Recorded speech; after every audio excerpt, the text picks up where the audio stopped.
Can't wait. It's so much fun. Survivor Specialists, Phil and Alexa are back with our Survivor 45 episode 6 predictions and power rankings. And today we are joined by Dwight Moore. And we didn't time it out quite perfectly, but we timed it out pretty dang good. Where we have Dwight coming in for the final 13 after he finished 12th. We're going to talk all about the pain of finishing one spot away from the jury and get his thoughts on this murgatory that we're all assuming is going to happen. And I know it's supposed to be murgatory, but the way it's spelled, it says murgatory. It literally doesn't have an E most of the time. So I also think that too. Dwight, what's up? Going great. Doing amazing. Like, thank you guys for inviting me. I'm really excited to talk about this. As you said, I saw the merge at 13. I'm like, oh God, not again. Like the war flashbacks of seeing a merge at like so early. Like, okay, so someone's probably gonna go home this episode, but then we're at 12, and that person might be pre-jury again. So very similar situation to what might happen to me, and not this episode, but the next one, which we'll get into that, later or now, whenever we want to get into that. But tough position for the next two people, I feel, to get booted, merge and still be pre-jury. It's there's so much to go into, but it's just so busy. There's so many people, and this actually probably won't be the case in this season, but we had Owen and we had someone else from a different New Era season, and they were like, welcome to the merge. Here's who has what idols and what steal of votes and what, and that I feel like inherently should be a sign that maybe we shouldn't merge right now. Mm-hmm. Yeah, no, this season, who has what? We have Austin with his half powered up idol at this point. So now it goes till the merge, which is next week anyway, right? So he has to sacrifice again if he wants to extend it. Okay. Yeah. We have Drew with safety without power, which is usable till 10. Was it 10? Was that all it was? I think it was early. Yeah, it was earlier than usual. Who else has anything? Well, Austin used the goodwill. Jay. Oh yeah. Then Austin, Jay, and Kelly have, if they want an extra vote for 3 people who are not aligned. That's not going to be an extra vote. Let's be real. There's not going to be an extra vote. And my thing with that is they don't really have an advantage. I feel like they just have a target on their back. They have a hit. They were each given a hit list. That's it of each other. Yeah. That sandwich is just like wilting in the corner somewhere. Yeah, I know. The poor producer who had to eat that. They were going to get him something really good Fijian food, and then they said as long as they eat the sandwiches, you get really good Fijian food. And instead, that producer had to eat the sandwiches that have been sitting out for 4 hours. So sorry. But yeah, that advantage. So let's get into that real quick. Dwight, I forget, honestly, so forgive me, but did you do any journeys on your season? Yes, I went on the first journey actually on my season. Okay.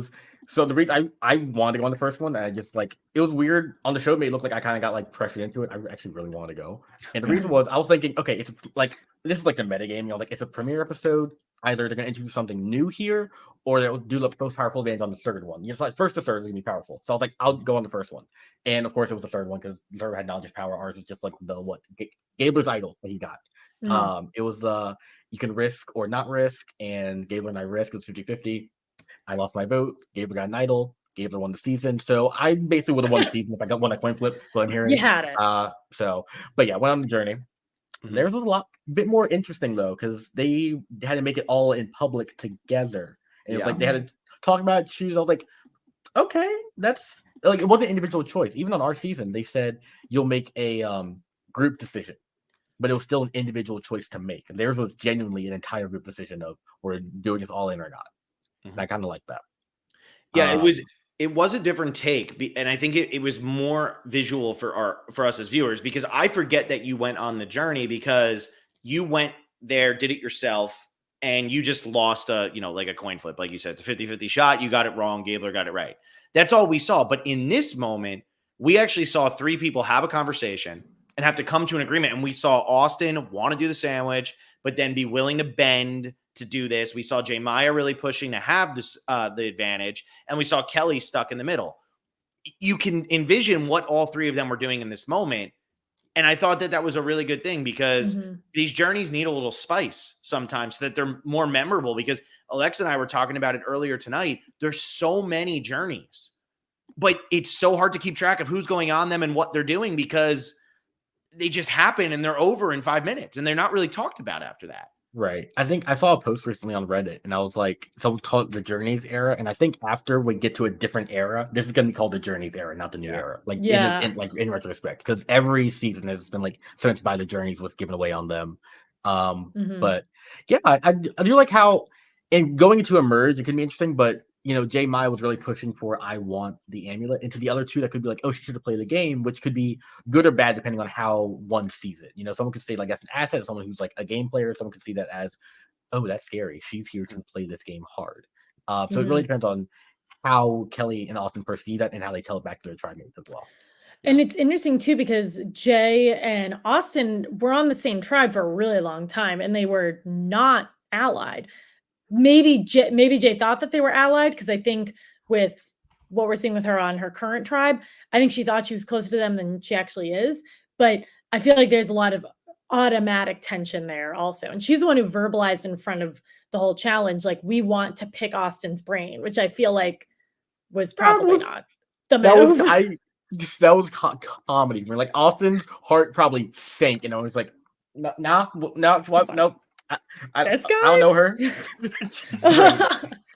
So I can only imagine how awkward that was in the moment for someone to say, oh, I want information from that guy over there. Hey guys, I want information. He's going to tribal, but I want information from him later on when we merge. Well, and it's also pretty much stating I trust him because he was on my original starting tribe, right? So you're just signaling to everybody else, oh, there's still a Red Reba alliance here, which is scary when Emily's sitting in the middle of a 2-2 split. I mean, that's really scary. If I was Austin, yeah, I agree. My heart would be on the floor. I mean, if I recall, Emily was leaning towards Brando and Kendra's side until Austin came back, right? Like she was going to vote Drew out because she didn't trust what Drew was telling her about. I guess Brando told her that Drew wanted to vote. They were all going to vote the same way or something like that. And Drew did. I don't think Drew had the cleanest gameplay there, but also I feel like Brando's argument went the wrong way because if Drew's telling him, oh yeah, all four of us are just going to vote for Emily or Kendra or whatever it is, why would Drew not say that to him in that situation? There's no other person to be throwing out there. It just makes sense. Right. It's odd, that whole, but yeah, I think J Mai saying that might cement the tribal warfare like conversation when they hit this mergatory all players living on the same beach, I guess is the phrase Survivor uses nowadays. But I feel like that's really we'll see that plays out. Tribal warfare, people are actually gonna be more fluid in their alliances. Yeah. So now one thing I want to ask, because I think it's a question a lot of fans have that we're not getting a huge answer to. When you go on these journeys, how much talking are you actually doing to the members of the other tribe? Because it feels like it's been pointless for the most part in this new era. It varies, I feel. So I went on my journey, it was day 2. So, you've been in the game for a day. You kind of, you don't understand it yet fully. So you're kind of just like, okay, I don't want to say anything. No one on our journey really revealed anything about the game. We just kind of talking about our lives, our backgrounds. Funny enough, I remember specifically asking Gabler, how old is and my name for him was Chicago because he's wore the Chicago like jersey all the time. But I was like, how old is Chicago? It was Sammy. I was like, because I was just convinced he was like not 22. But yeah, like early on. But he told me so. I was like, okay, cool. And I bought it for a little bit. But like it was like menial things like that. Not about the game, how you position in the game, like how's this going. Remember asking Gabler something, are you military? It's like so many things I was asking Gabler about, like his life, his background. Same with Carla. But no one really revealed anything about their game position. It was the only thing you could glean from someone's game was a decision when they decided to risk or not risk. I felt I could risk my vote comfortably. Gabler felt like he could. Carla felt like she couldn't. That's all I got from that. I was like, I came back and I told my tribe, Gabler's here to play this game hard. Gabler said verbally, what did he say? Like, I'm an older player. I need to play this game hard. That's what I'm here to do. And I was like, great. I'm telling my entire tribe that exact quote. So I came back and said, hey, Gabler's like concerning. He's here to play this game hard. He said that very clearly, and he has an advantage. And he won. So clearly, once again, I was right. My tribe didn't listen to me. I knew everything. They didn't know anything. Okay. But yeah, there's not too much information that gets shared on the earlier journeys, but this later one could be, especially this is a journey where there's 2 people from the same tribe. If they wanted, they could compare notes. This is not something any of the other seasons could have had, if I recall. Did 44 have a journey after the tribe swap journey? I don't remember because I did think Carson go on something? They didn't know each. Yeah, because Carson got an idol. Carson, that was the tribe swap journey. Oh, that was yeah. So I don't think they journeyed again after that. So this is the first journey where people could have like people from the same tribe. I actually like it because it makes for a more interesting dynamic. Because to your point, it doesn't seem like much comes out of the relationships between them. Yeah, I mean, like when you hit the merge, maybe people want to trust each other. On ours, we had James, Owen, Noel. They kind of said, let's work together when we hit the merge. And I think we wanted to go with that until other things played out. But I think it was, in a weird way, it swung from a lot of trust to no trust. It would have been better if they had not gone on the journey at all. Because like we trusted each other and then like some lies happened and it's like, okay, now it's a war. Yeah. So it does affect the game minor, but I think it's a lot better when the journeys are better post-swap. Because now you could have these existing relationships. They come back together, try and compare information. If Austin and J Maya were truly aligned, maybe they risk sharing information in front of Kelly. Something like that could happen. If you had two allies going on a journey together, to be a lot more played out for strategic purposes. But fortunately, we didn't see that. How long were you chatting? How long was like the walk? Like you're gone for a few hours, it sounds like, but how long are you like chatting with these people? I want to say we were gone for maybe 2 hours. The walk ours was pretty short. It was just like we had to go from our place to like a rock in the water. It was like maybe 20 minutes of walking. Yeah. But I heard the other journeys might have been longer. Yeah. That's nothing. Ours, like we were like, I was like Carla and Gabler, they didn't bring their bags, they brought nothing, so they were fine. I brought my entire bag of like clothes and everything, so you can go back and watch it. I'm struggling because like they give us a rope to hold on to go through the water, but I'm trying to keep my clothes dry. So I like have my bag on my head, one hand is like trying to like not slip on the rocks. So that journey for me was like I wasn't talking to them. I'm trying to live. I'm trying to crack my head open. So genuinely, I'm not the first person to ask about those journeys. Everyone else might have been like having a great conversation. I'm trying to live. Yeah, and I think that's where they do so many journeys, but it's hard to have that same token chains kind of thing happen anymore because you're just all not spending enough time together. Your 20-minute walk, you're not going to build a massive relationship. Shan and Liana had the closest we're probably ever going to get to a big relationship from this. And that's why I think what these three did with these amulets, I think it hurts them a lot more than it helps them moving forward because I don't think that they bonded, especially Kelly. She's kind of in no man's land here. Also, to Shan and Liana, that was the only 2-person journey in all of the era, right? That's a good point. I think like another way to do that, if you want these journeys to have differences, have the winning tribe pick someone from their tribe and one other from either of the two. That's how like in a 2-person situation, you can genuinely, if you want to, share information. You can't trust, what did we see in 44? You saw Carolyn, Danny, Brandon, those two hitting it off, but Carolyn, the third wheel, there's like, we're not gonna do this. No one should logically like pour their heart out to someone if there's a third person there. Like it's not gonna happen in a 3-person journey. Carolyn and Danny going on a little dinner date together would have been amazing. Yeah. That that would have been iconic. But you're right. No. It's a lot more like you can confide in one person, but three's a crowd.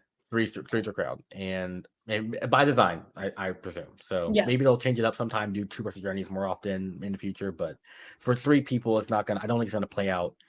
I don't think it's played out once, like an alliance from a 3-person journey, unless I don't think so. It hasn't played out yet. But yeah. So let's get into this week's episode and start talking about what we think is going to go down. So we have 13 people left. It seems like, so that means it's going to run into the same situation we had on your season where we're going to have 2 tribes of 6 and somebody's probably going to pick, right? Somebody's going to sit out and pick one of the 2 tribes. That's what we're assuming here. I'd imagine so. Yeah. It's the way it makes sense. So we're going to have half of the cast safe and half of the cast not. But as we do these rankings, we don't know what half is safe and what half is not. We don't know the groups. We don't know who's safe. We don't know who's gambling.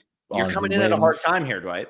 Yeah, no, this is a disaster. And we're making you relive, like, coming up to one of the worst experiences or the worst experience of your survivor journey. So we really picked a heck of a week for you. Yeah, thank you. If I start crying, I have tissues back there. If I start crying or I go back there, just don't worry about that.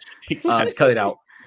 But yeah, do you want me to start ranking people? Yeah. So we're gonna rank them 1 to 13. Sorry, now we're going the wrong way. We're going 1 to 13.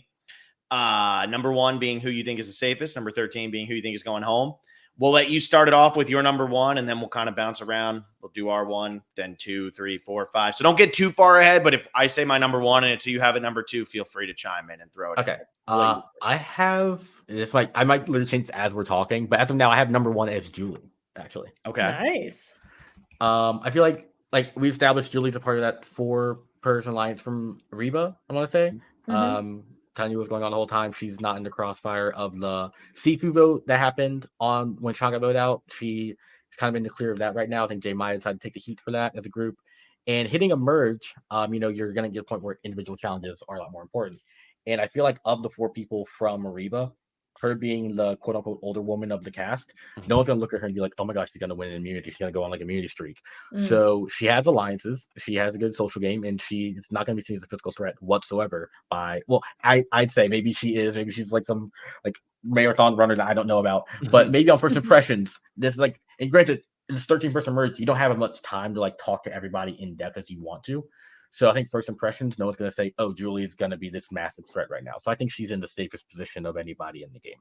I like that reasoning. And I think the other thing Julie has working in her favor is she's got a lot of people who will go to bat for her. So let's say she's on the wrong side of these numbers and she ends up on the tribe that loses, which I'm not going to say she's going to lose because Julie's tribe didn't lose at all for the first however many. She's only actually been to one tribal council as the older woman.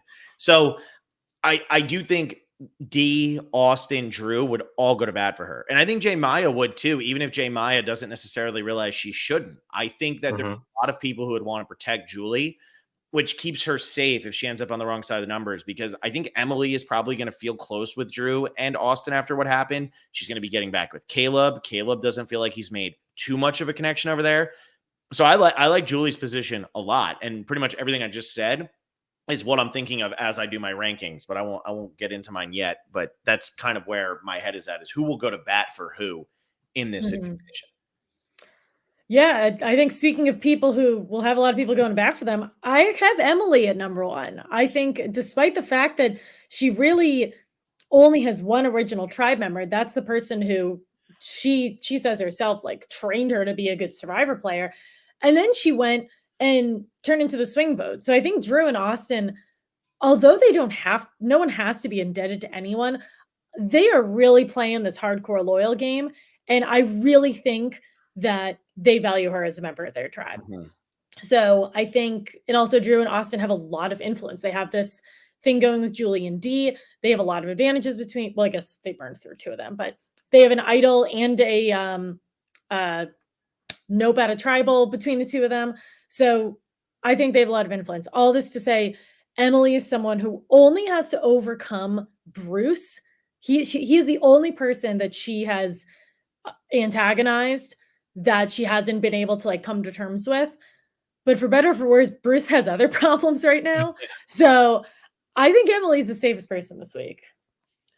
Yeah, I like the Emily pick too. And something that I'm noticing as I look through the past seasons, 41, since they started doing this mergatory thing, pretty much whoever goes at this spot is the beginning of the winner storyline. Marianne her name was on the docket. It was, she got 2 votes at this tribal council, and it ended up being Lydia, who went home instead.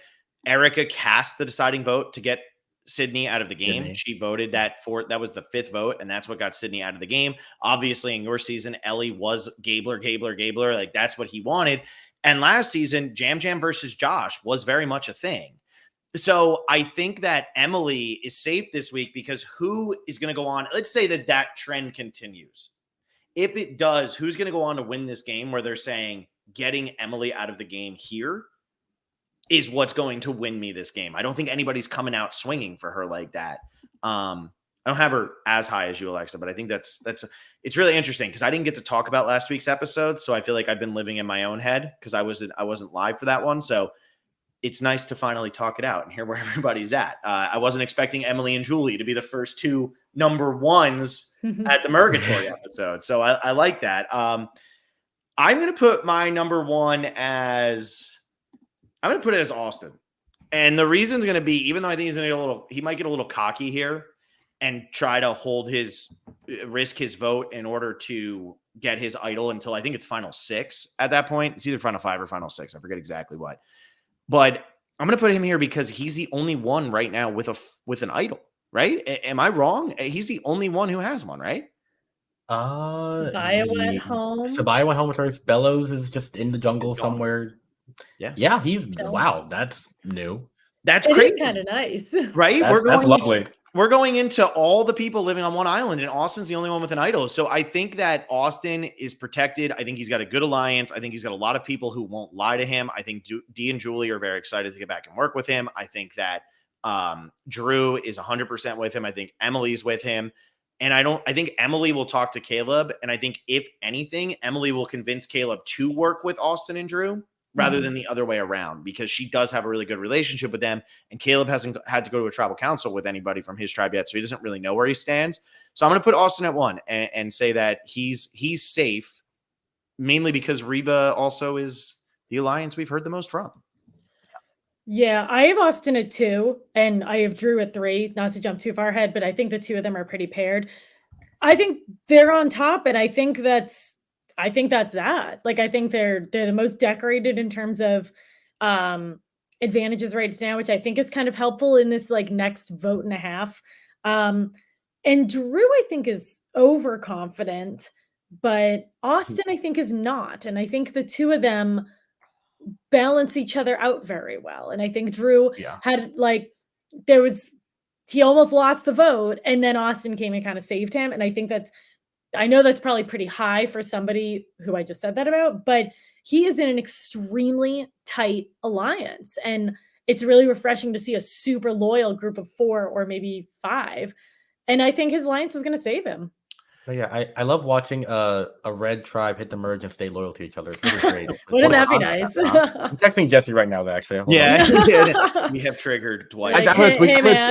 I'm going to tweet that later on in the week, just to add him, just to bother him about that. And the clip. We'll have to edit that clip out so you can just put that in there of Alexa talking about red tribes staying together. And perfect. Yeah, I need to my life's goal is to make him feel bad about voting me out whenever possible. So yeah, it's gonna definitely use that one. But so I have to ask you, Dwight, with Drew, 2 things. 1, what is up with his truthfulness? And 2, do you think overconfident is the proper word, or you think Alexa's being too nice saying overconfident? Do you think Drew is being more than overconfident? I think overconfidence, so one thing when I think Brando was pitching a nerd-based alliance to Drew in front of Emily at the time? It was Emily. Yeah, Emily was laying down back there. Okay. So that's I at first I was like, why would you say no? Like, for me, it's like in Survivor, you don't want to close the door. Like, just even if you don't want it to happen, even if you're just like, I hate this man, just say, okay, leave the door open. Don't close off options. So for him to just outright say, nah, I'm good, it's like my eyes were like, what the hell are you doing? Like, that's absurd. But Emily is right there. So it could be concerning of, does Emily see that as a tight duo scoring in front of my eyes? Maybe Drew's trying to cover for that. But as we see, that wasn't really the case. He just didn't want that alliance at all. With the overconfidence thing, I think maybe it's just the way he speaks. Maybe it's just, and this is, I think I talked about this a bit on Reddit post. Someone on Reddit was just like, Drew's confessionals are the worst. I'm just like, chill a bit. Like, when they casting the younger play, I'm the same archetype, the younger player who went to quote unquote good school or whatever. They want us to play up how smart we are, how much we know the game. I don't talk like in my life. I just don't talk about like that. That's not who I am. I guess he can lean into that a bit more, play up the character. If he's playing up character, good for him, because that's getting him TV time. I don't do that, and maybe that's why he didn't put my confessionals in the show too much. It's just he's not being overconfident enough. He's not being the cocky 21-year-old we want him to be. But they knew who they were getting with me. I'm just being myself out there. Maybe that's who he is. So I think that's just, we haven't had a true someone owning up to their villain persona so much in the game. This is his villain persona. I'm loving that. If that's who he is in his daily life, also great. Maybe it's concerning in conversation skills. But I think it's fine. I think he has a safety without power. He kind of knows if he was in danger, he could just leave, and Austin plays idol. So those two were, if they truly felt like they were in danger, they were invulnerable, that tribal. with both their advantages. It would suck to blow them both, but if need be, they could do that. So maybe there's a bit of like comfort in that as well. Maybe he'd act differently if he did have that safety valve power as well. And I think what's kind of funny about his arrogance, because a lot of people on the internet have been calling it arrogant, cocky, whatever you want to call it. I feel like it's a violent overreaction. I think he speaks with confidence, and people don't like that. Yeah, I was just going to say he's a villain for telling the truth all the time. He's only telling the truth, and that's making him the bad guy. And I think he did lie to Emily when he says, "No, Brando brought that up to me," but we see it as Drew bringing it up to Brando of, we could all vote for Kendra or whatever it is.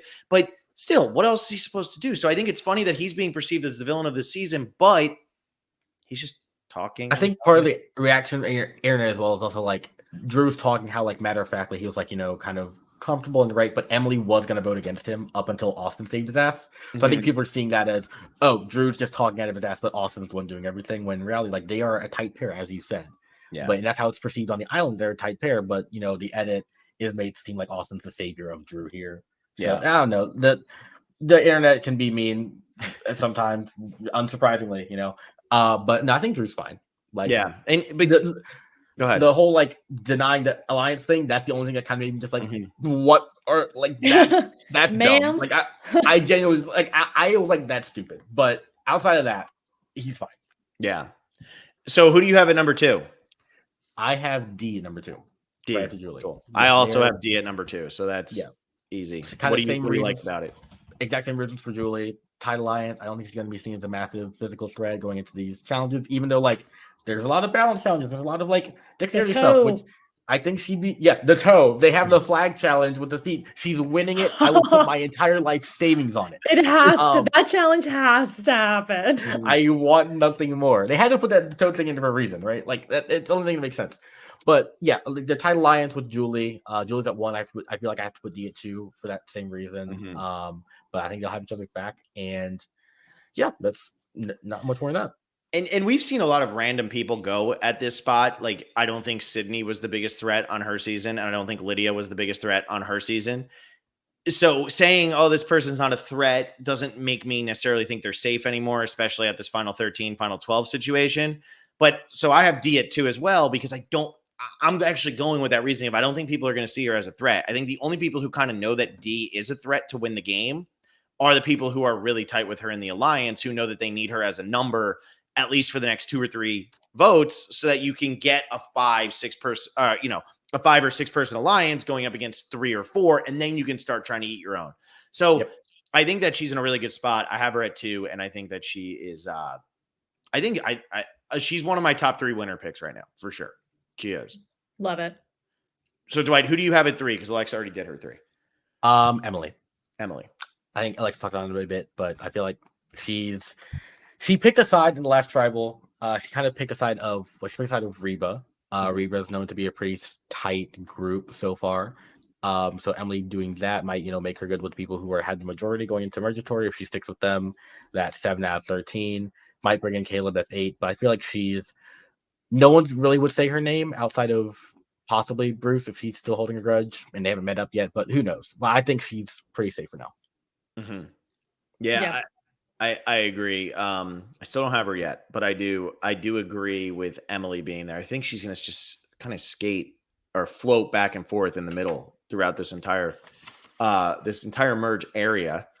But I'm going to go with Kelly at 3. I know she just lost her bestie in Brando, and we had seen her talking about how that was her number 1. But I would be completely overreacting to the edit if I said, Kelly's going home because her bestie is gone. I would just be totally overreacting to what they've shown me. Everything I've seen is Kelly is my favorite to win this season. Like, everything I've seen on the screen, she has not gone to a tribal council yet, and she might be the narrator of this season. She has been so consistent from start to finish. She is really being shown to know how to toe the line of what's going on with the people around her, even though we haven't had to see her put it in action yet, right? We're seeing her handle the whole Bruce Katura thing. We're seeing her handle Caleb. We're seeing her handle Jake. We saw her handling the Bello tribe originally and how she's willing to bounce back and forth between the men and women. And yet she hasn't gone to a tribal council yet. So, man, we're getting a lot of good Kelly content for somebody who is doing nothing. You know who had a lot of good content for doing nothing? Gabler. had a lot of good content, and he didn't do I thought anything. you were going to say Michelle. I mean, Michelle too, but I have Dwight on the podcast. I can't be going on about Michelle when I have the two heads, the two skulls in the back. It's Michelle and Dwight. I made the two big, what do you call it? Island of the Idols. That's what I have. So I am really liking Kelly's edit. And I think that I'm liking her gameplay more. So I like her edit, but for the people who hate talking about edit, I'm really liking her gameplay as well. Yeah. For one of the biggest things about this 90-minute like episodes being for the season is like you said, Kelly is someone who's actually on the tribal. Usually, if you don't go to tribal in the pre-merge, your story doesn't exist. But for her to have so much content, I feel like is a blessing on these 90 minutes. Like if it was a 60-minute season, I don't think we'd see nearly as much of Kelly right now. Like it'd be okay, well, she's doing fine. Anyways, back to people who are going to tribal. Like it'd just be all about that. And I like moments like these are just like, I wish we had 90-minute episodes for our seasons. You know, like for the first ones, it's just like these character moments are things that really will endear you to a cast. And like genuinely, I love this entire cast so much. And it's only like quite literally, I'm just like, I texted my mom and I was like, I'm so jealous of them. Like, I wish we had 90-minute episodes for our season. Like, I would love like a character moment on 43, just talking about, you know, just one, and just a camp life scene or something from Bessie would be great. It'd be fun because we had a lot of like fun times. And when we were texting for a season, like some things we thought would be shown from camp life, and none of those moments really were. Even the one that I thought, I'm going on a tangent, but the one that I thought was like a lock to be in the edit was NECA doing my hair on 43, and then that was made into a secret scene. Like it was like they touched on it briefly, but it was secret scene, like my confessional battle. I was like, for me, and this one I was like, are you kidding me? Like I thought that was like, you will never have this again on the show. I swear to God, where like that kind of moment of like, you know, two black folks, you know, wondering to her, you don't have that for a long time. Especially me, like I never let someone twist my hair before. Like I haven't twist for like, this is the second time I've ever had it twisted after NECA. And I was like, cool, confessional on that. We'll put it on YouTube. So it's like, okay, love that for me. And also it says so much that like that secret scene got a lot of traction on Twitter and Reddit. Like people responded to it. So imagine if it wasn't a secret scene. Yeah, I know that was the one. That was the like. You just reminded me. That I was like, that was the one thing. I was like, damn, I wish like 90 minutes would have allowed that to be in the episode itself. And I think it's like I'm not jealous of them. I'm happy for them. You know, like it's not like a damn. I wish I had enough. Like this should be the standard going forward. And I hope like Survivor realizes the reaction people are having to their cast, what their game, their season. People are loving the season. I am loving every moment of the season so far, and I think 90 minutes is the way to go for the future of this franchise. And I do think that's why you're seeing a lot of the pre-40 people be more vocal now. And I think it's because they're seeing so much more of this cast. And then when somebody quits, they're almost aggravated by it because we're watching 90 minutes and it's some people didn't want to be there. And we haven't seen that in other seasons. You know what I mean? So I think that's what's frustrating too, is you look at some of these older seasons where big characters were being overshadowed, you know, especially on a returning type season, like Game Changers. Aubrey was barely a part of that season. Troyzan was barely a part of that season. And yet they both went very deep in that game. And so I think about if that was a 90-minute episode, wow, you would have gotten a lot of content. I think that's where the frustration is almost coming a little bit, where it's like, this could be the best season of Survivor. I'm not exaggerating. This could literally be the best season of Survivor because we're getting so much Survivor. And that's what the show needs. But when you have 2 quits in the first 4 boots, it just puts such a bad taste in your mouth that it makes it hard to overcome, no matter how good the editing and every other moment is. Yeah, but I'm hopeful that like CBS will realize, hey, 90 minutes is the way to, like, we don't need some like 17th NCIS reboot on Wednesday nights. Like keep Survivor Amazing Race 90 minutes for like as long as possible. It's great. CBS, we don't need new sitcoms every fall. It's fine. We are good.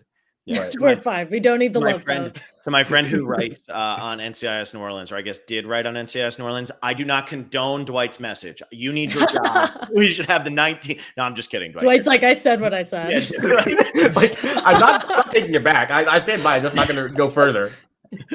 No, it's great. I totally agree with you. And put a comedy on behind it, because sometimes Survivor can be heavy. We've had a lot of really heavy episodes on this show.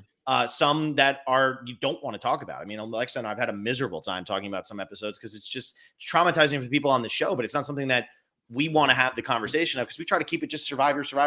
You know what I mean? Bring it back to real life as much as you can, but we want to keep it Survivor, and put a comedy on after. Let it lighten up. Make a comedy about people on an island. That would be fun. Hey, CBS, call me. Wait, who do you have at 4? 4 is my still on the replay? Yeah, Austin. Austin at 4. Awesome. I think you talked before. He's only person that has that idol security. He's probably gonna risk his vote this next tribal, and like if I might bump him up further. Now I'll keep him at 4. But like if he wins this challenge, he has a free idol, like a free idol upgrade to like a fully powered one. So it's like this challenge means a lot more for him than anyone else in the game. Yep. Because like why would not risk your vote when you're safe? You know, like Yeah. it's an idol. So I feel like he's probably one of the best players going into it right now. I think he's probably one of my winner picks right now. Just like telling story very well. He has the idol. He has like a lot of good friends on his tribe. He's able to sway Emily off the ledge of voting out Drew very quickly. So he's playing very well. And I think he's the only reason I have him below Julie, Emily, and D is physical threat. Like that's the problem. Hitting a merge, guy with muscles, you're going home. Like not all of them, but yeah. I do think it's a bit of an advantage disadvantage this season because it seems like they got rid of all the puzzles because of Carson. And now that's good for Austin because he's physical, but it's also bad for Austin because if they keep watching physical challenges and they watch Austin do well at them, they're going to say, okay, get him out of here now. We need him gone. And I think it's an advantage. It toes that line for him. But I love your point of if he gets immunity here and he has a 50-50 shot essentially of getting immunity, and he's probably the strongest male out there, maybe Caleb, but it's between those two, I would say. That means that he has a really good chance of winning this challenge. If he's safe, why vote? There's no reason to. Even if you think even if it's Drew who's going home, worry about yourself because you also have the amulet, which can help you later in the game. So I like that. Alexa, who's your 4? I have Kelly at 4. So I know we've already spoken about her a little bit. I don't want to put like everyone on the red tribe together because there is a chance that this group of 4 doesn't survive this vote. But I think out of everyone who's an original Bello, I think Kelly is by and away the safest person. She lost her close ally in Brando, but I actually don't imagine that we're going to have like a big, oh my God, I lost him. Like I'm lost now. I think she's going to be fine. I think Bruce told her she's his number 1. So that's great for her. She just saved Jake's life. She's pretty good. So I think Kelly's number 4, but I think she's totally I have Kelly safe. right behind. I have Kelly at 5. So basically my next one as well. Yeah. And so your top 5, Dwight, you're essentially saying they're not going home. I think, I don't think there's a world in which those 5 go home. Yeah. Yeah. I do like Bruce's line of listen to the nurse. That really made me laugh when Kelly was giving Jake advice on how to survive. But I'm going at number 4. I'm going with the Walking Dead himself, and that is Jake. I am. I'm taking him and I'm putting him there. And watching last week's episode, I have not seen a winner's edit like that since I saw Jesse talking about his kids. Like it is a guaranteed win. There's no possible way it could go wrong, right? Like it has to be there. Has Jacob fire making? This man is walking with the slow motion shot from the opening day where he looks really good because he's got his shirt clean and everything like that. They're showing that. They're giving him the hero angle. He's looking like Captain America. And he's talking about his eating disorder. And I thought that was an amazing story. It was an amazing background. And I really, really loved all of that. So I'm putting him at 4 because I would be really devastated if Jake went home here. And I think that Jake is one of those people they're going to kind of overlook at this point. Also, Jake has made 0 enemies. And while I don't think there's anybody who would necessarily go to bat and say, no, Jake can't go home, I think there's enough people who want to use Jake to get further in the game. Talking Bruce, I'm talking Kelly, I'm talking maybe even Kendra at this point. Remember, we saw Kendra talking to Jake in the pre-merge, and that was really the breaking of the women's alliance. So I love Jake's spot. I think Jake's in a really good spot. And if you're going to go after anybody on that tribe, Bruce is going to be the name that comes up because Katura is going to be so excited to vote Bruce out of the game. So I just have Jake at 4. I think he's having a great season, and he's guaranteed to finish 4th just because he's getting the Jesse at it. But anyway. I'll go next because we've talked about them so much. I have Julie at 5 and D at 6. I think they're also very safe. Kind of no real reason other than the fact that they aren't the ones holding the advantages, but 5 and 6, I could put them at 1 and 2 very easily. I think I actually can't even say I'm nervous about them because Jay would rather offer herself up than figure out which one of them voted for Sifu. I was originally nervous because the truth always comes out. Sifu's going to figure out who voted for them, but Jay is potentially still just going to say it was her.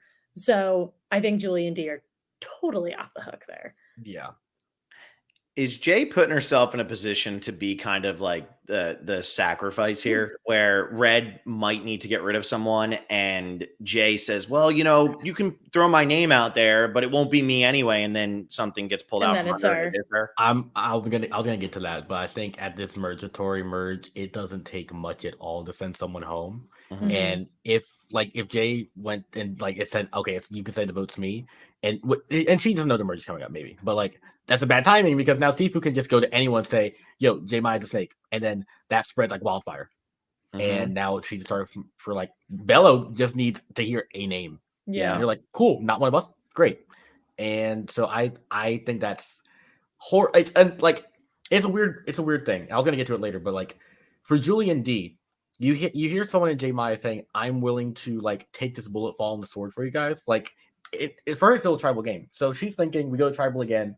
Sifu plays an idol. I'm okay with y'all saying it was me to vote for him. So she's literally saying if I get idled out, cool. If we fail to get this plan right, Julie and Dee should be hearing, I have the world's most loyal soldier on my side, and they still were thinking about sending her home, which for me is kind of odd. There's something missing there. Yeah, there's something I got me missing because what I heard was we have a loyal soldier. Let's vote her out. I'm like, huh? Yeah. What are you doing? Yeah. You guys love loyalty. I hear get rid of Sifu, and if you go to tribal again, okay, sorry, Jay Maya, it's tough. But they were willing to get rid of Jay right then if they went to tribal again, which is interesting to me. And I don't want to get too much into J Maya either because I do have her so much lower down, but she also, so we all just put Austin and Kelly in our top half. We all did it. We're already done with them. J Maya is the only other one who went on the journey with them. Everybody benefits if they vote off a different person who went on that journey. So we should realistically be putting Kelly and Austin lower, but because of what we've seen, we trust them, we like them, whatever. If J Maya's name comes up, it's in Austin's best interest to get rid of J Maya. It's in Kelly's best interest to get rid of J Maya. And now Kelly has her alliance going one way. Austin has his alliance going one way. You could have a 9-1 vote, a 9-2 vote, whatever it is, however many people are voting. I don't know. Yeah. There's going to be people who don't vote, whatever. It could be a lopsided vote to get her out of the game because of everybody. Varying incentives. Yeah. Yeah. They all happen to be against her, which sucks. Yeah. Yeah, I can see that happening. I'll do my 5 and 6 real quick. I got Emily at 5. Love Emily's game. Think she's turned it around. You all have her higher. I just put her at 5 because I think the other 4 are in a better spot than her. And then at number 6, I have Julie. So getting those two out of there. We all pretty much have the same thing in the top 6, except I have Jake and Dwight. Who do you have at 6? 6, Drew. So I think we talked about him enough too. So I think the Reba 4 and Emily and Kelly, I think, are made up most of our top 6. Yeah. I haven't put Drew yet. True. I haven't put Drew yet because I put Jake instead. And I do worry that Drew might have so much ammo right now that it almost goes over his head when they do target him. And he's been telling so many people about the ammo he has that, that could bite him in this type of situation where a lot of people know they're safe. So they say, well, why don't we take a chance? I don't have him at the bottom, but that's just my one concern. And also I have, because we talked about Jake, but I have Jake right after Drew. So Jake's at 7. Okay. So Jake is at 7 for you. Yeah. I actually have, and man, I probably shouldn't do this. So maybe I shouldn't, but I can't help it because when I look at the names, I have Caleb at 7. So do I. Okay. I almost had started Caleb higher and then I lowered him. Well, because man, he is a beast out there. He is so good at the challenges. And I had said on my one after show, he's hitting that now that he's starting to win. He's finding his stride and he's starting to find swagger.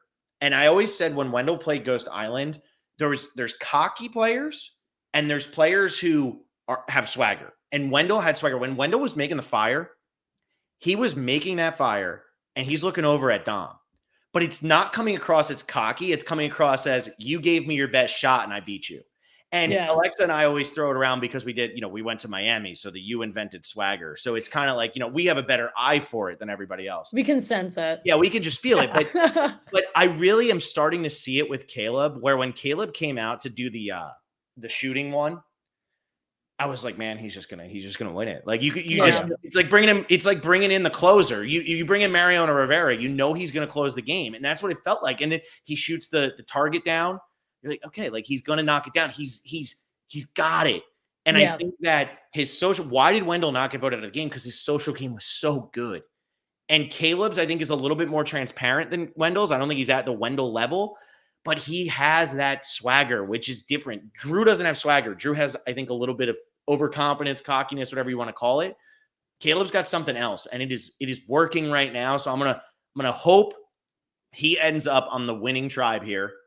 And even if he doesn't, they're going to try to get rid of a more strategic player or somebody that's not as good for numbers. I think Caleb's good for a lot of people's numbers right now. Mm-hmm. Yeah, I had the same thought with Caleb, and I think we are so used to players as likable as Caleb not lasting long, but he's gotten to know of pretty much everybody, if not like everyone except for Kendra on this season, and everybody likes him. And he so could have been in trouble on his new. Is he in? He's sitting on whatever tribe he's with four. He has not been on the tribe with any Reba, which I'll get to a bit later. Mm-hmm. Yeah, he met them in the whatever. He met them briefly, but he didn't. He's been on a tribe with none of them. Yes. He met them briefly. So he's going to be relying on Emily to get him in with the Reba. But he gave that goodwill advantage to Austin that he ended up using. So I think there's something there. And that's actually when I think he was at his worst. I was like, he's pushing too hard when he was on the Reba camp, but he's someone who very easily could have stuck out in this new group. And I think everybody really liked him. So I think he's safe. Yeah. What do you got? Dwight, you don't agree. I can tell. It's like it's 50-50. So I have Caleb.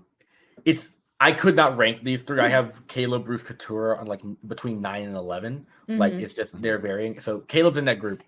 But for me, I agree on what you said. Like Caleb, like social game is amazing. But my concern only goes back to what I said about he was on the tribe with no Reba.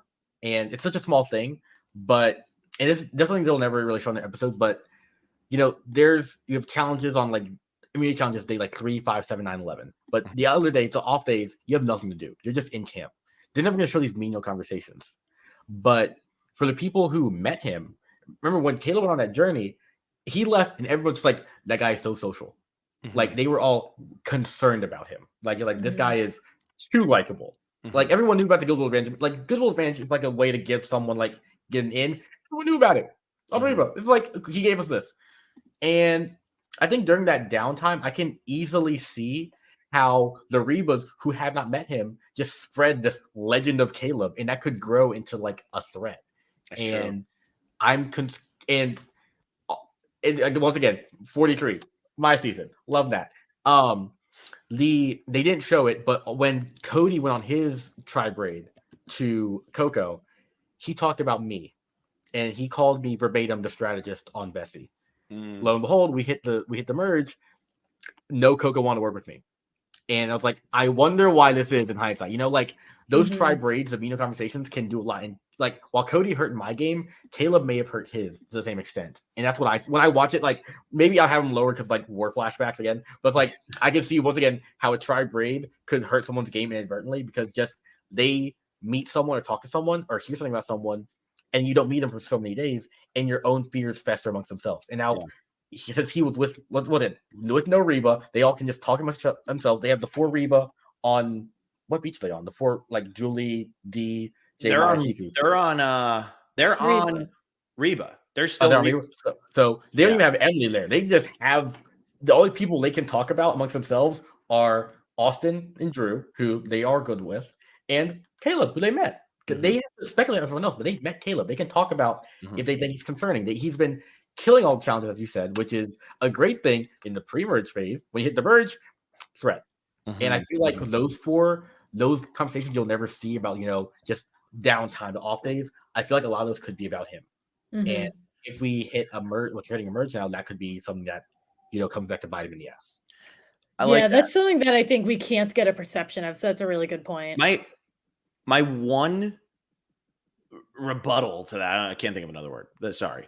So my one rebuttal to that is he did pick Drew to give the goodwill advantage to, which I think was, in hindsight, even if he doesn't realize how good of a move it was, a really good move. Because Drew is all about honesty and trust, and he wants his JT, or he's JT. He wants his Steven. He wants people that he can trust. Caleb made a bond with Drew there.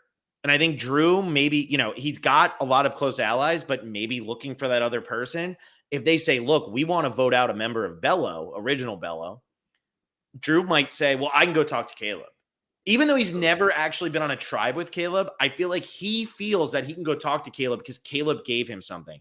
And I think Caleb, even if he wasn't doing it for this reason, picked the right person based on just where Drew is at. And obviously he doesn't know Drew that well, but it might have just been the right person to hand that to. Because I bet you Drew and Austin, especially since Austin just used his goodwill advantage to be able to get rid of his vote and then get his vote back. Because he was able to do that, they're sitting there going, hey, thank God we got that thing from Caleb, huh? Because if we didn't get it, it would have been a 2-2 vote, or you would have had to use your idol. Isn't this awesome? That's a positive spin on it. But I like your point. I'm just trying to think of it as Drew and Austin are probably going to be talking about it more positively than negatively. Hopefully, yeah. I said like those two might be, and also those two are with Emily, so Emily might vouch on their behalf. That's the true. other four is who I'm like the four that haven't met him is the one I'm really concerned about. Like that group, like I said, 13. It doesn't take much. It's like the wind blows one way, that person's going home. So if those four have the conversational skills, those four push the vote, it could be easily. I can see them voting for Caleb. That's someone who's been on their mind possibly the most. But the other three, if Emily, Austin, Drew control it, then Caleb's safe. So that one's a really 50-50 on if he's safe or not. But he's either very safe or very in danger. There's no between. It's not like, oh, he'll just skate by. He's polarizing. Caleb will be talked about. He even says, I think the name of this episode is "I'm not the villain, I'm the Canadian" or something like that. He's like, I'm not Batman. Batman. I'm going on record. I don't like that. I don't get it, and I don't like it. That's like I said, he's a player who's so social that everyone in the game is already like knows about him, and it's so good it wraps on being bad. And that's it. Yeah. So you had Jake at 7. So who, I know you were just talking about the other 3, but who would you have at 8 then? At 8 is Kendra. Okay. So you think Kendra rebounds nicely after last week's trial? You think this is a good time for the Murgatory for her? Yeah, I just don't. And why I just don't see anyone who would really target her. Like it seemed like on that tribe, they kind of understood it was Bella versus Reba. I don't think there's gonna be too many hard feelings there about like you voted for me. Maybe there will be, but I feel like it's Murgatory. They'll move on. I just don't see anyone really coming for Kendra for any particular reason right now. So yeah, that's why I have her there. Yeah, I have Drew at 8. I finally throw him in. Like I said, I think he could put himself in a little bit of trouble, and then I put Kendra at 9. I think she rebounds pretty nicely from everything that just happened, mainly because she doesn't have a choice. What's she going to do? Come back to camp and stomp her feet? She doesn't know that a merge is coming, or fake merge, whatever you want to call it. She doesn't know that's happening. So she has to be nice. She has to go back and kind of do what Sean did after the Lulu vote before he knew he wanted to quit. And that is like, just say, no, it's fine. I was going to do it anyway. I just wish you would have told me. Kendra obviously doesn't hide her faces, so that's not going to help. But I think that she's likable. I think she's non-threatening. I don't think most people are looking at her thinking she's going to win. She could be on the wrong side of it and skate by a little bit, and then maybe people don't realize that she's a threat to win until too late, which is what happened with Marianne and what happened with Erica and Gabler. I mean, it happened with most of the winners of this show. I don't know how they didn't see Jam Jam as a threat. The other 3, I kind of get it. So yeah, that's why I have Kendra at 9. Alexa, who's your 8? I have Kendra at 8, and I have Jake at 9. So kind of all the same people we've been talking about. I agree. I think Kendra is not threatening, and I think the 3 gals from Bello, I think, have sort of gone their own way, but she still has that to fall back on, and I think right now, like she's not necessarily threatening, and I feel like now is kind of just like rounding up the troops, for lack of a better term. And I don't see why Kendra would go home. And the reason that I have Jake a little lower, and I do think he's still safe, is I really don't know who he's close with other than Bruce. Like him and Kendra had that thing a while ago, and he and Kelly like interacted this week, but kind of everybody did. I think he and Bruce seem close, but if you want to get rid of Bruce, but like not get rid of Bruce, then you'd probably get rid of Jake. So I think this is my qualm with the whole Bello tribe. It's just like I actually don't know who's allied with who. Yeah, because we haven't seen them. We the only time we saw them go to a tribal was when there were only 2 of them, and Brando did go home, but Kendra wanted to stick. So we don't know actually what the other 4 Bellos are thinking yet because we haven't seen any of them go to tribal council yet. So it's an interesting spot. And Dwight, you're on the spot now. You told us who your 9 through 11 were going to be, but what order are you actually putting them in? On the sheet, I have Caleb, then Bruce, Katurah. So I'll just stick with that for now. First of all, I thought I was going to get crucified putting Caleb like lower than the first half. I was like, I was like, oh god. We put him right in the middle. There's 13. We both put him 7. So like I was making this, I was just like, oh god. Like I was like, people like I think everyone online has like 1, 2, 2 or 3. I'm just like, with the edit, I can't do that. Like, I mean, I like him, but I love him. You gotta be, but it's like, you gotta be edit smart. wise. If everyone in the game says you're so likable, then it's a problem. When everyone loves you, it's an issue. But yeah, Bruce, Katurah. I have Bruce 10, Katurah 11. I only have Bruce higher because of the idol thing that Katurah got caught with. Minor thing, but I don't know how much I played out on the island, but it's still in someone's mind. Also, everyone looks for idols, but it's just, I guess, the act of getting caught is an issue. It's such a weird culture. It depends on the tribe too. Like different tribes, different cultures. I think Brando talked about an exit press, but like Bello had a very like anti-idol searching culture. And the idol wasn't found, so I guess it makes sense. But like other tribes don't care. Like, speak to my experience. Bessie, we kind of all knew everyone was looking. There wasn't like you get caught. Like no one really got caught looking. I looked with almost everyone in a duo and look on my own sometimes. I was digging at the same damn spot. I dug at the same spot. I was convinced there would be an idol there with Jesse so many times. I was like, there's an idol here. I swear to God, this man already knew Cody had it. He was just entertaining me. But yeah, everyone knew, everyone looked. We all like it's a part of the game. We all understood that. But I guess Bello was just like, how dare you look for an idol? Yeah, evil. But yeah, Bruce is above Katurah. I have them both next to each other because same thing. Mergatory hits. Be right back. Yeah, Alexa's doorbell just rang, so that's her murder story here. So anyway, should I keep talking? I agree with you though. Sorry, I just dropped something on the ground. But yeah, like it like mergatory hits. All it takes, like I said, someone's name gets thrown out, and from what I understand, they would have no problem throwing each other's names out there. So that's just, they have to go lower because that's someone else who could start that ship sailing. And what's funny is, as you talk about that, I was talking about how this boot tends to be the drop. All of a sudden, now your winner starts coming. And what have we seen? Katurah going after Bruce, and then Bruce going after Katurah. I just don't see how either of them win this season based on what I've seen. But if they had been edited a little less kind of messy, because they're both very sloppy, it seems like right now. But if they had been shown a little bit less sloppy, I'd be sitting there going, whoever wins the battle is going to win the war. And I'd be looking at Bruce and Katurah. I haven't mentioned them yet, low, but the winner of that's probably going to go on to win. I just don't see how either wins, but I am feeling like they are in a lot more danger than any of us really care to admit. I think Sifu and Jay Maya's names have just been coming up so much that it's easy. But man, if Katurah comes out guns blazing, we saw what happened in your season. I mean, Gabler wanted Ellie and pitched it, and all of a sudden it was, let's get rid of Ellie, the star of the pre-merge. I mean, now she's gone. So I am on board with what you're saying here, Dwight, especially with, I do put Bruce still ahead of Katurah. I know that's the unpopular opinion. I did watch Bryce and Wendell with Jack Atkins. So if you made it this far, you're welcome. I still listen to you just like you still listen to me. But I did listen to that. And Wendell did put Katurah ahead of Bruce. But based on what I'm seeing, it's just so tunnel vision. That doesn't work on Survivor. It really doesn't. It works for Gabler, but I also feel like he was pushing for it because nobody else's name was coming up. I feel like other names are going to come up here. Yeah, that's saying I have like Bruce right at Katurah for the same reason. Yeah, and so I put Bruce at 10 and Katurah at 11. So I do the same thing as you. I'm just copying you at this point. Well, and I also have that exact same lineup. I think the difference, which is unfortunate, because I think I walked out of the premiere and I was like, Katurah is going to win. Like, especially with the whole lawyer thing, getting Jake to misspeak. And then it only became about Bruce. And I guess they're kind of like, it's two different not great situations for either of them. Katurah exists because of Bruce.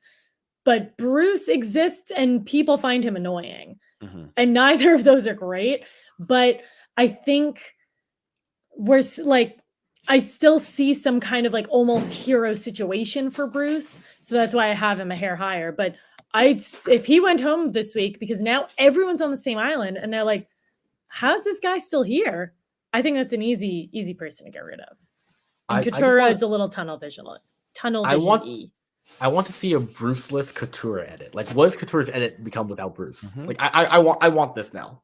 I feel like they're both kind of being done dirty by the edit. You know, just to use that phrase, where it's like Katurah is clearly much more intelligent because of what she did in episode 1 than what we've been shown with. Just like now, not only is she only focused on Bruce, now she's the fool, air quotes, who is looking for an idol and gets caught. How dare she? And I feel like that's not Katurah's story. I feel like that's not Katurah's game. And then last week, one that really, really made me mad. And I want to say this on here because I think a lot of people who just watched the episode might not have realized it. Bruce is getting done so dirty by this edit that they made it look like he called Jake fat right before Jake did that story. And that really makes me mad because I get that Bruce is kind of getting the like kind of abrasive, annoying. Yeah, the bumbling older but he's guy. Also getting the like supportive dad look. Yeah, and so to have it be, because they both have very thick New England accents. So to choose to do that, like to show that clip of Bruce as he's standing there looking down, I almost feel like the intention was for us to think it was Bruce. And that really bothers me because even what it's saying is, Jake, get your fat ass up, Jake. And it's Bruce looking straight down at him. It's like a great thing to say to someone. Yeah, I thought Bruce said it until I went on Twitter and realized it wasn't, because someone called him out. It's like, oh, Jake said no, that was me. I was like, oh, okay. And if you listen, it's blatantly Jake's voice. But when you're watching the episode, it happens so quick. You're like, why did Bruce just say that? But nobody reacted, so it doesn't make sense. Mm-hmm. Like, I wish the subtitlers just put like Jake : and then what he said. Like that was the smallest thing that helps. You know. And I almost feel that's like a completely different line to cross. And and I almost feel like they put that in the way that they put it in without, attributing it to Jake, because that's just the edit Bruce is getting. And they were almost thinking, well, if Bruce gets blamed for it, Bruce gets blamed for it. And that bothered me. So I do have Bruce ahead of Katurah, but I do think that they're both getting absolutely screwed here by what the edit is showing. I give Bruce more ability to turn it around because I saw Gabler turn it around with Ellie, but that's I'm literally only going based on that. That's it. Mm-hmm. But we all have the same 10 and 11. So we all have the same bottom 2. Alexa, we're going to let Dwight go last. So we'll make our pitches and then we'll see if Dwight can change our opinions here. But do you want to go first or do you want me to go first? It's up to you. I'll go first. I am going to put Sifu at 12 and J Maya at 13. Ooh. I think this has been a very top-heavy season with challenge performances. And I think we've seen that Sifu can kind of carry a tribe on his back. And so I think that's going to matter here. So, and also if this is the same challenge that it always is, which it probably will be, they have to push a huge boulder somewhere. And I feel like I would want Sifu on my team if I had to do that. So 1, in terms of just like percentages, I think he's better. 2, I think people are going to know he doesn't have an idol. I think people are going to figure that out. And I hope we get some answer as to why Julie and Dee are so convinced that he has one. I think the difference is if Jay's already offering herself up and the girls have already like gone twice over and they're like, no, why him? Let's get rid of her. I think it's going to be a little hard for her to get out of that. So I go the opposite. So Dwight's going to have to break the tie. I go the opposite and I put J Maya at 12 and Sifu at 13. And my reason is I feel that when you get to the beach like this and there's 13, you want to go with the easiest target. And I feel like right now, if Sifu doesn't win, let's say he's on the wrong side. And Alex, I do agree with you. He has a better chance of winning this than J Maya, but we don't know what the split is. So we don't know if J Maya is actually going to end up with, she could end up on a tribe with Austin, Sifu, and Caleb. And then we're sitting there going, okay, well, like obviously they're going to win. So what does that matter? Not knowing, it's hard to kind of, divvy it up and say, well, I'm going to put one person from here, one person from there. But I do think that if Sifu doesn't win, he's a physical threat.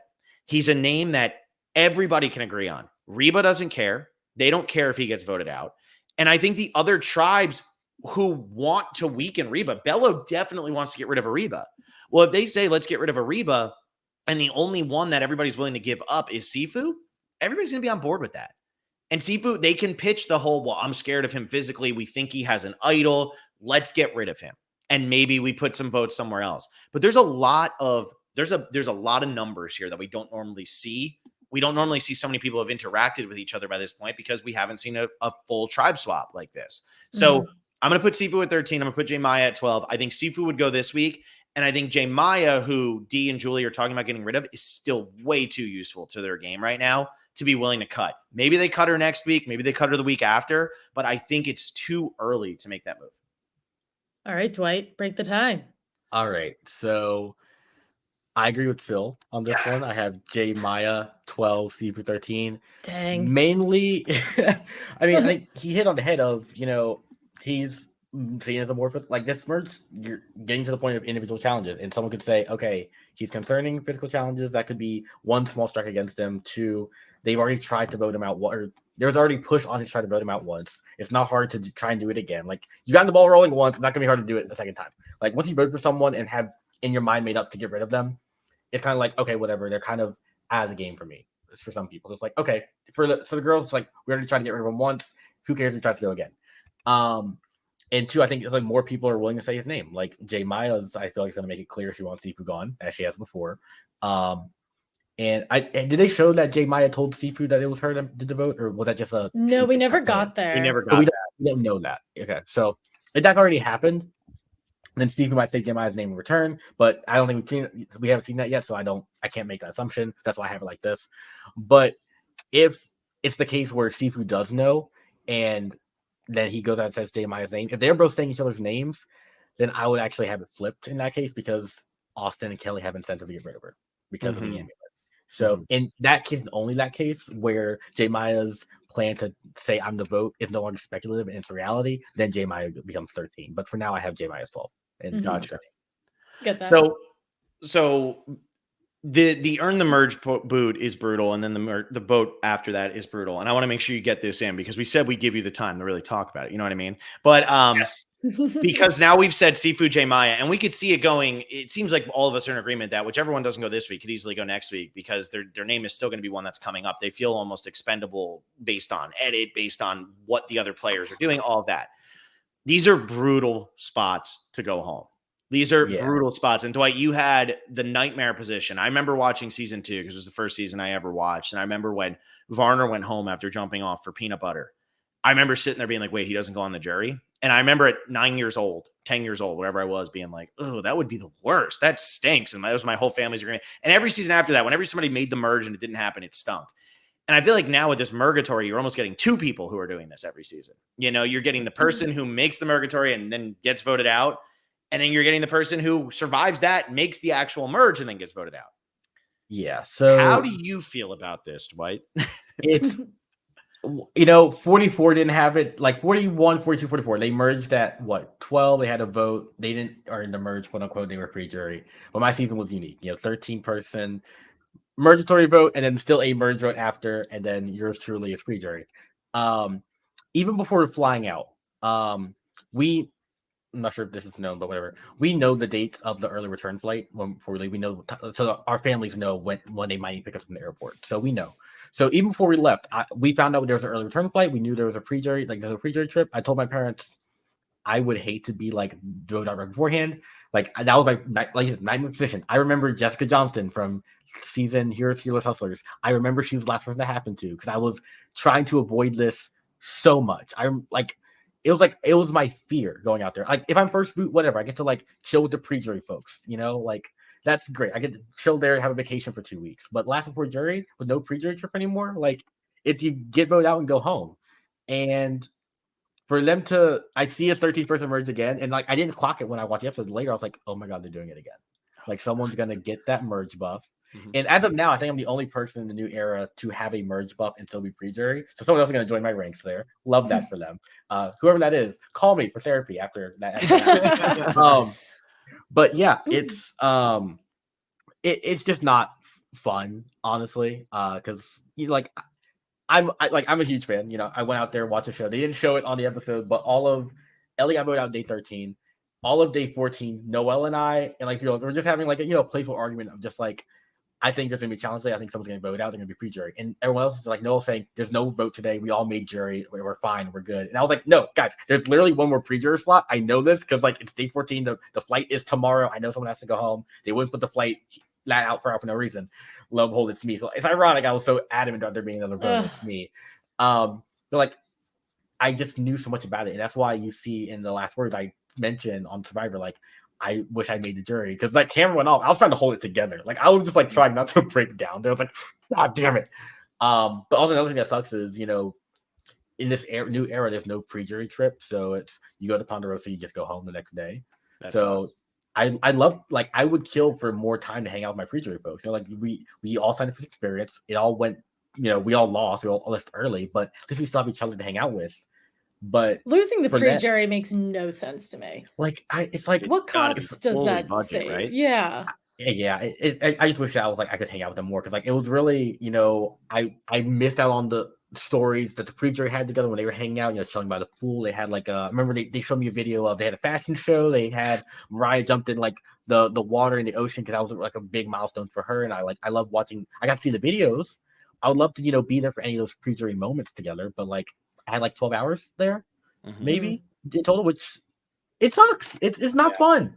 And I kind of like, I do hope they go back on that. They maybe do the pre-jury trip again. They maybe, and like, I do understand maybe why they cut it. I think someone told me before in the past, it was kind of toxic vibes of like people aren't having fun with it. But that was in the era where you have a lot more recruits. People lose the game. They just want to go home. You're casting a lot more people. You're casting more fans, more applicants. I would, if you poll the pre-juries of these new era seasons, I would say most of them would have loved to spend more time with each other after losing the game, being pre-jury. And the fact that they're still sending someone home, like someone's going to be my position. They're going to get their merge buff. They're going to be so excited to get it. They're going to go home, be told they're pre-jury, on the way home the next day. Like it is awful. And I can't, like, I usually try and avoid talking about this. I really don't like talking like negatively about things, but this is the one thing that crushed me when I got home. I was like, this sucks. And it's a shame that they're doing it again, because I agree that it really is the worst. I mean, I'm really close with Bradley from Ghost Island and the tightness of that Ghost Island pre-merge for the most part. I mean, I know that like a lot of them get together all the time, and it is a different kind of group.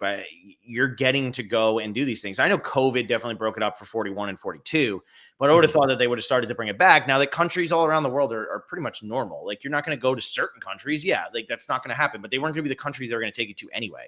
So I am surprised that they're still not doing it. I was shocked by that because I had Albert on after episode 4 when Sean quit. And Albert and I were talking about now he's just going to go on the pre-jury trip. And then that's when I found out that, oh no, they're still not doing pre-jury trips. I thought that they were still doing them, but they're not even doing them. So I think it's a bummer. And especially for super fans, that is the most crushing spot, because you're saying to yourself, I'm going to get on there. I'm going to play this game, and just don't be that spot. I'd be the same exact way as you, Dwight, where when I would get out there on that island, that would be the only thing I'd be saying to myself.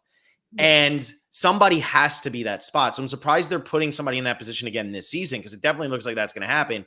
I don't see how they do a 9-person jury, because then you can get a 3-3-3 tie, and there's no way to break that tie. Like, so it's for people watching, I'm not saying there shouldn't, like, there has to be a last pre-juror. Let's be clear about that. But like doing a 13-person, 2 merge boots before jury, like, if you make the merge, you should make the jury, or just have a longer pre-merge. Yeah, this is the hill I'll die on, but there should be a longer pre-merge, and the reward for surviving the smaller, more pre-merge from the game should be making a jury. Like that should be merged. That's the way it works. That's the way it should work. And I know people say like it's not a set rule, but for the majority of seasons, that's been the case, because it just makes sense. If you survive the like chaos of these smaller tribes, you've earned your right to be on the jury to say who should win the game. And it's like a pre-merge lasting 4 or 5 rounds. It doesn't. What does that do? It doesn't do anything. So completely agree. We all are in agreement on that. There is no way we're not. Before I let you go, Dwight, and I got to, the big news for me is the Lions playing. I'm a diehard Lions fan, and they're playing Monday Night Football for the first time in years. So, of course, Dwight, who is your winner pick on this season? My winner pick right now, I'm sticking with Kelly. Kelly, love it. Yep. 100%. Gotcha. That's starting to become the consensus, which is scary because the consensus hasn't really won in recent seasons. Yeah, so true. Yeah, no, that's also true. But like I think you spoke to it earlier, like she hasn't gone to tribal. We've gotten a lot of good, like seeing how she's thinking. She's been playing the middle very well. Like even on the journey, she was in the middle of two people on opposite sides. Like that's been her whole story. If she can ride that middle perfectly well, which she's been doing so far, I think she has an amazing chance of winning, and I fully support that. Yeah. So there you go.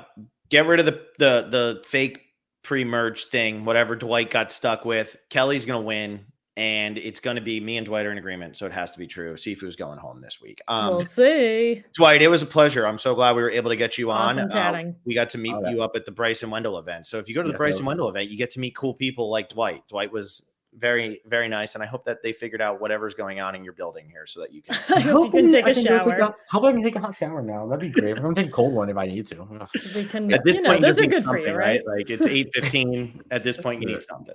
Right. But thank you guys for having me. It was so much fun doing this. Thanks for coming on, Dwight. Well, we'll see y'all after the episode.